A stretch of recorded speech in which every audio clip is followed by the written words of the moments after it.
Jesu. Paulo umezi Jesu. Evangeli. Kale foku. Sezaka taula pameseka junction. Kaze asimule ngombe seleta junction. Akatibasa kafanya kuitwa. Aritiro ekale tikudiriwa. Kubanza kukosha. Yego lela foku. Questa la Jesu. Bali la Jesu. Nokusamisa. Lego makata. Okuponesa kwake. Okupoliswa kwake. Kunewe alinga atenda kuna Jesu Kristo. Unayo mtolatu meti kwa Jesu Kristo. Kananga tiba hazobi. Hauna uta usauti. Kananga chiwenga hazobengi. Hauna usonda usasondi. Angachituka hazotuki. Utatuka utuka hape. Angachitauzwa nimweka ipanyo vyabaragwa. Ona sutuanga mweza silama ya kulelekiwa. Esa Jesu. Kalina la Jesu. Balinoona kubata kwa ngari bakati pawo. Baba tuwabona kutoka mdiumu kalabode. Ono kusamisa kwake. Baba diuma kasabakape. Batuona manje zisibereka. Baba na dino litala tala. Batuona mapofa chizimu. Baba na watu wasaba ni mbabona. Batuona wanokamina wachimaniswa. Baba na wasa kwa kutama sinjaba jamukiswa. Iyo basa nakatumi gomna doma. Iyo yatiro yetu katumu mwambi wele kwa Afrika. Nekudi yewe goe. Afrika charewe. Mana sikana salamina. Mana msitanya salamina. Iyo kandaro. Wana Joseph Ngoya Masha. Namba yetu ni Joseph Ngoya Masha. Abeleka mwana wake. Atale mwana wakawe. Mungu wa kupelake hondo yewe utuo wani. Ana kuyakufela kanjo yawe tuo wani. Sezaka nasina tari seo kuti mwana uyatararama. Ana kuyona sina mna kani wakuli mwana wote mutila. Akamtumiza kuti mafura. Amunani ya kuli mafura. Nekuti waifungizira kuti kana abereka mwana uyachafa. Amunani ya kuli mwana wote pile wakusha. Kana kuti pana atomozvikiri pakuberekwa. Akulina kwemona sana kani kuri utokupepiwa. Atavhai mimba. Utokutwa ili mimba. Olonigwamu munyasi memvura. Akuhitiwa kota sikabeti. Munyasi mevisi. Kota sikamunapo. Asima wakanda ile sano wake. Mwana mdimu tanda jano lakakwe. Nokuti mwana uyaberekwa akafa. Akuli mwana watali uda usune. Maya olokutenda kuti mwana uyabigwa asabakomborekwa. Maya adu mela kuli mwana ichiwazo ni ujote. Bakanda naye kuimbala. Ule liya jako njugu yako demo. Bakakumbila kunafata simitwa yako mazoiwayo. Bakopa bakopata simiti udali tengana kweo. Kutapelekile mwana. Kuli yakoya kupelekika mwana. Kutazoma migwamu misheni. Kuli yakoya kuitiwa kwa misheni. Nokuti mumisheni maisa migwamu nanengasina kupelekikwa. Kakuli mabisheni kuja kutaitiwa mabutu Kakukabatizwa. Ono kukola bitwa. Faka simiti apelekile mwana. Fata simiti apelekika mwana. Musikala yawe. Moni na yawe. Leo mwana komana. Ina mwana mshunani. Leo mwana musande. Ina moyo muhemu.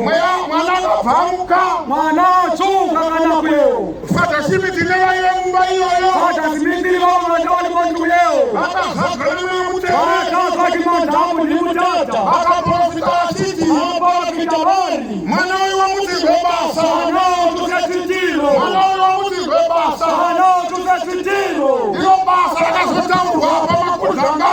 Kila nati hebule kwa maputanga. Rokufamba kuchipezwa puko somesera Jesu. Utamaya kule kwa mafuka nasi ya bila muhimu. Sesa kandasi ara ira ye Jesu. Ana kuyanda kabete abule na Jesu. Awa kubila kuta kulenga. Ana kuyanda tama kwa demo. Akatilizo zakanyorwa.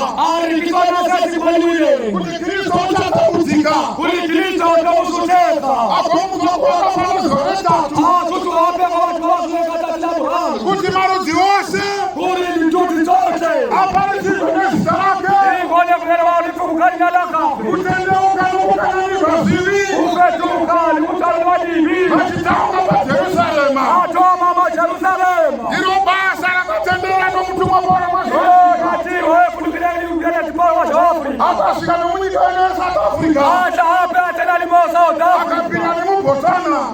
Fita hape limo Botswana. Shambupuru kwa ni walipano. Sesi mule limo waliteimo. Nukuni shangana matana wa shimba pano. Hakuru ni utule limo Botswana wa hopela.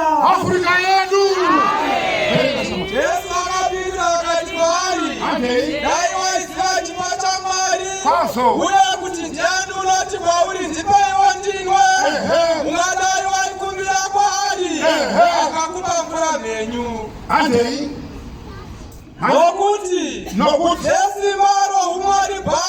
nokuti nesimaro umwari bhake amandla amudimu wakafwe takapiwa zvose zvinodikanwa paupenyu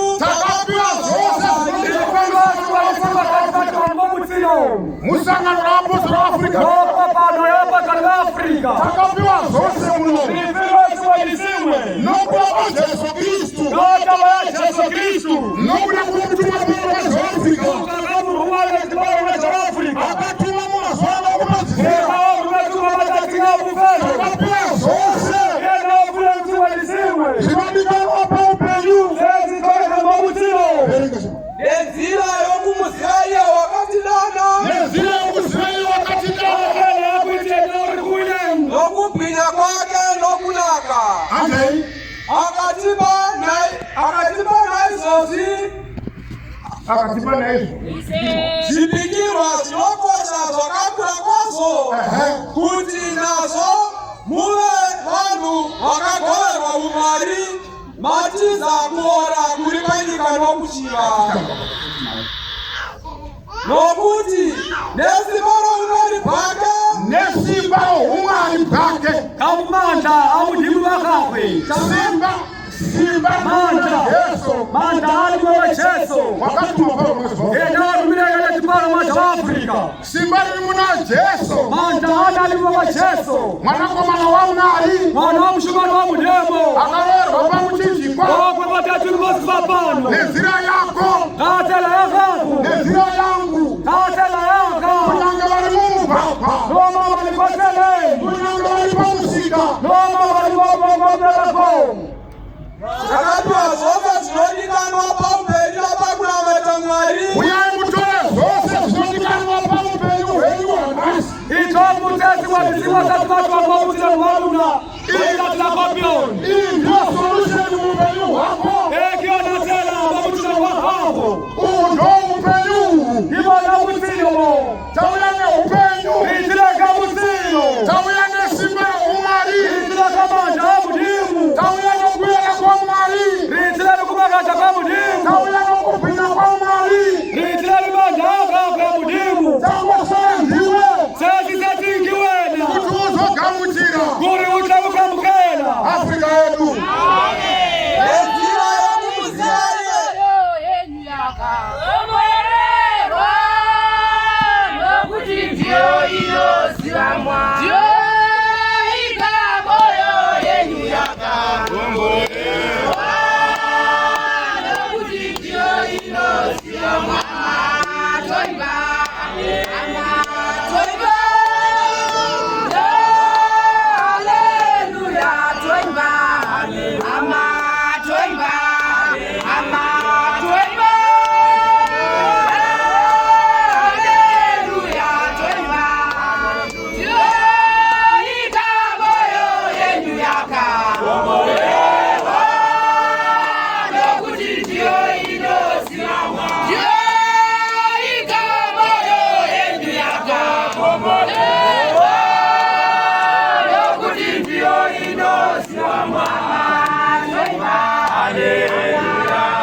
akatipa nazo zipikirwa zinokosa zvakakura kwazvo nokuti nesimba roumwari bwake nesimba amandla roumwari bwake abudimu bakakwe simba la Jesu Kristu mandla ajesu kristu akarerwa pamuchinjikwa nokuda kwako enawo kukatatumwatifapano katabayakako simba iroro rinokunda usatani hwose mandla onawo apinda musatani wote simba iroro rinokunda masimba en'anga mandla awapita mandla aling'anga rinokunda simba yawaroyi apita mandla amaloyi rinokunda simba yaurongwa hwose apita mandla alitogoloshi rinokunda simba rezvidhoma ripita mandla alitoma rinokunda simba rezvipusha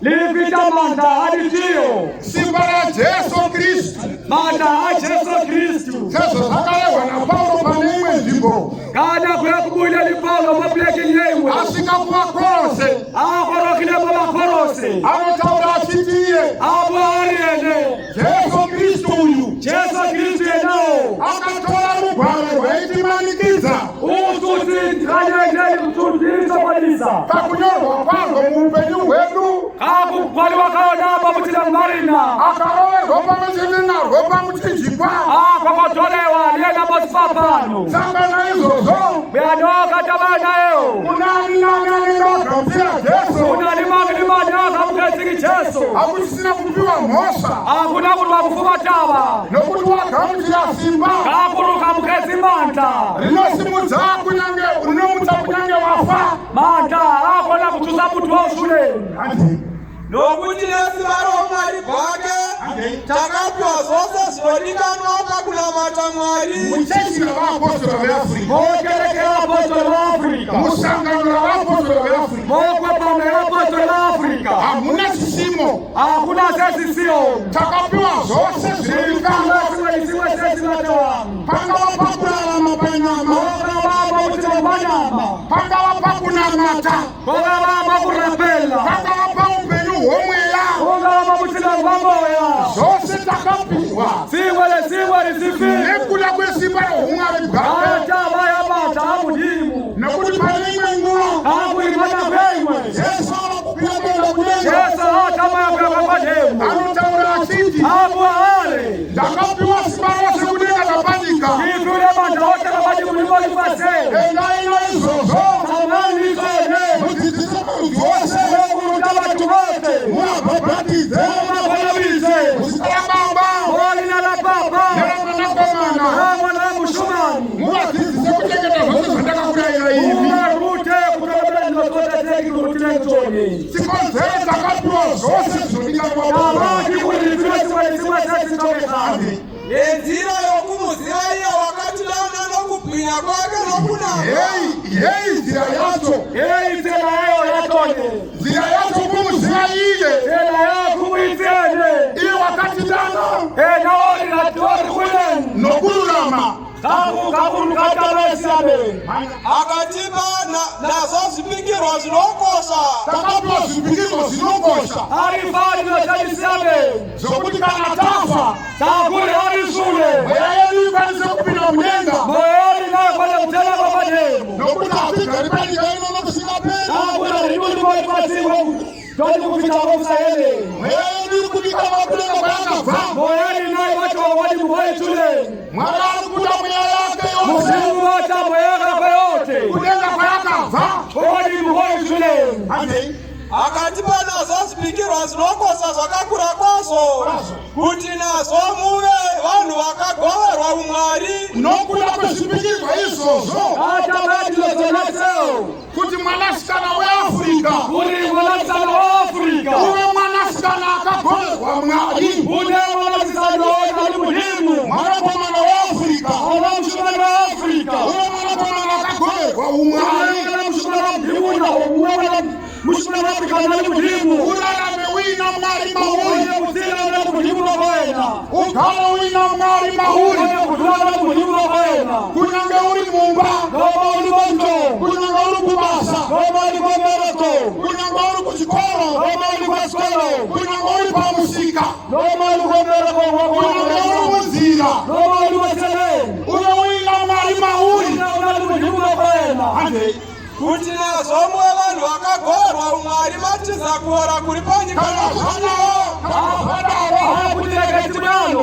kufamba na mwari utamani muhimu matauriro ako mwili wako awe munhu wa mwari hakuna mtu wa muhimu magariro ako adui wako awe munhu wa mwari hakuna mtu wa muhimu unenge watiza kuora kuri panyika usina kuona bomfase watiza nyika nezvinhu zvavo usina nifasi kajwa talone vesi 5 zvino nemhaka iyi nemhaka yezvinhu izvi kachavadilose muchishingaira kwazvo motoshingaira kwazvo motia tata wedzerai kunaka motiwedzera kunaka mutana mutende kusiyama pakutenda kwenyu pakutenda kwenyu kwakunako patuna lealuna napakunaka wedzerai kuziva napakunaka kwacho modzera kuziva nikusiyama mutendeka kuizi napakuziva kuzidzora napakuziva kumozvidzora nikuizi kuisama kwa muhimu napakuzidzora kutsungirira munhu wamwari haangoite zvinhu zvese zvese muhimu adisiwanisiwe munhu wamwari hatauri zvese zvese muhimu amusiwanisiwe munhu wamwari anozvidzora muntu wa muhimu uyu kwamabesa napakutsungirira kunamata mwari wedzerai kunaka pakutenda kwenyu kochikutarisirwa nomutumwa parumwe kuti vanhu vari nzvimbo ino makagamuchira kutumwa kwaparumwe zvaafrika tiwedzerai kunaka pakutenda kwenyu napakunaka wedzerai kuziva kana mozera kunaka manaka moziva napakuziva kuzidzora napakuzidzora kutsungirira kana wazvidzora wotsungirira napakutsungirira kunamata mwari pakutsungirira unonamata mwari napakunamata mwari kuda vatendi napakunamata mwari moda vatendi napakuda vatendi rudo napakuda vatendi nokuti kana mune zvinhu izvi zvichiramba zvichiwanzwa zvichakuitai vanhu vasino usimbe navasingashairi zvibereko pakuziva Ishe wedu Jesu Kristu. Nokuti munhu usina izvozvi imofu unoona zviri pedyo bedzi wakanganga kusukwa kwazviri zvake zvakare. Saka hama dzangu shingairai kwazvo kuti musimbise kudakurakura kwenyu. Shingairai kwazvo mutana mutie tata taona vamwe vabva Jobheki riwonse vanhu vatile Jobheki vamwe vabva mhene kuti mbudza vabva baba mariti kwati kulekisa vatile ndeni kushingaira basa ramwari ikutia mobereko mwandimu nokuti munhu usina izvozvi imofu unoona zviri pedyo bedzi wakanganga kusukamo zviri zvake zvakare. Saka hama dzangu shingairai kwazvo kuti musimbise. Saka hama dzangu shingairai kwazvo kuti musimbise kudana nokusanangura kwenyu. Saka hama dzangu shingairai kwazvo kuti musimbiswe kudanwa nokusunungudzwa kwenyu. shingairai kwazvo kuti musimbise kudanwa nokusunungudzwa kwenyu zvinotosingairirwa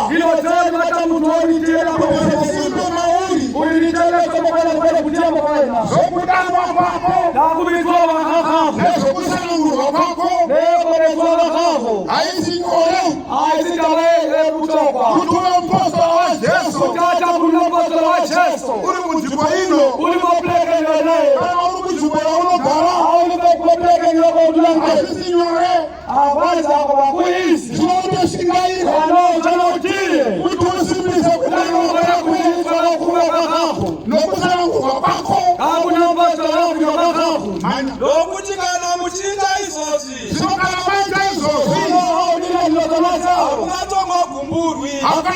chingatomuka hakuna zilo zezi lokufenyangu hapana chinthu chingatomukutamwisa hakuna zilo zezi lokukwatisanu hakuna chinthu chingakurwadza hakuna zilo zezi lokuzangusuku kuna matakunozokola muchenjetere kurapela utaukaurabe anokunati hapana munhu anozokutamwisa hakuna muntu wokukukwatisa auzotamwiri munhu hakuna muntu wokukwatela muntu omwe auzogumbukiri munhu hakuna muntu wokukuchela muntu omwe ena zvinhu izvi zvikawanzwa mauri ndiwezanyika dzatomokoenda usamumiriri wa Paulo utoramulemeleli wa Paulo kunzvimbo yaugere opening out utsiteni nekwese kwamuri liwose kodiliteni nokuti muchizviita kana mazviita amuninirile muchazarurirwa zvakanaka kuti mupinda musa musingaperi basa wenyu nomuponesi Jesu Kristu. kana mazviita izvi amuninirile byose muchazarurirwa mutabulelwa masuwa makuru okudenga ndiko lwakalitonezebwa ndimu kuti mupinde muse hwamwari kuli mukwana kutela makukwasi mamudimu kana pasina izvozvi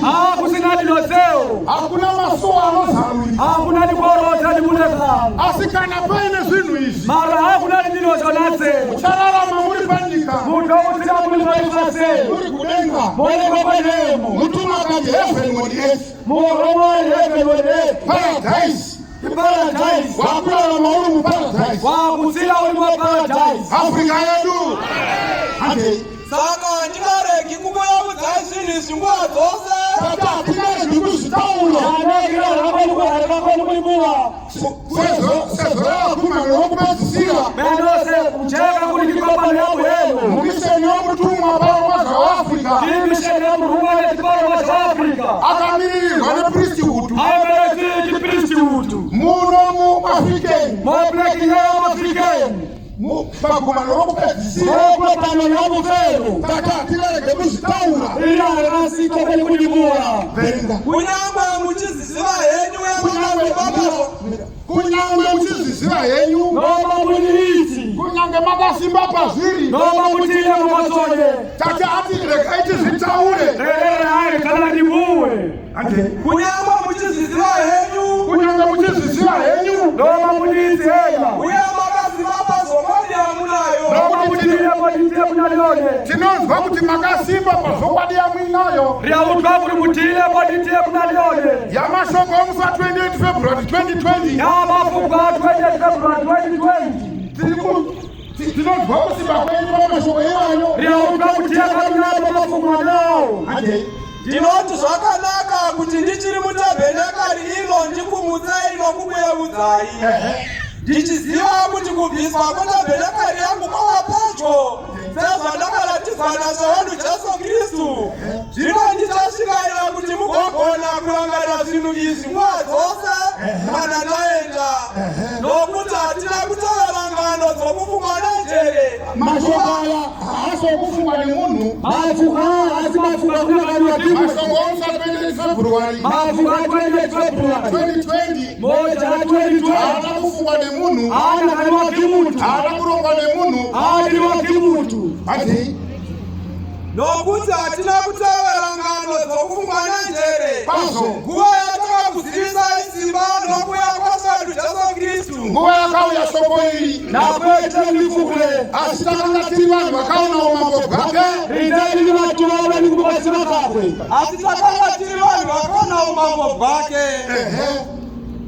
pedzisa kugera pasi Nokuti iye takanga tiri vanhu vakangoona umambo bwake takanga tiri vanhu vakaona umambo bwake. Nokuti iye wakapiwa kukudzwa nokubwinya naMwari Baba panguva iya yaakauya inzwi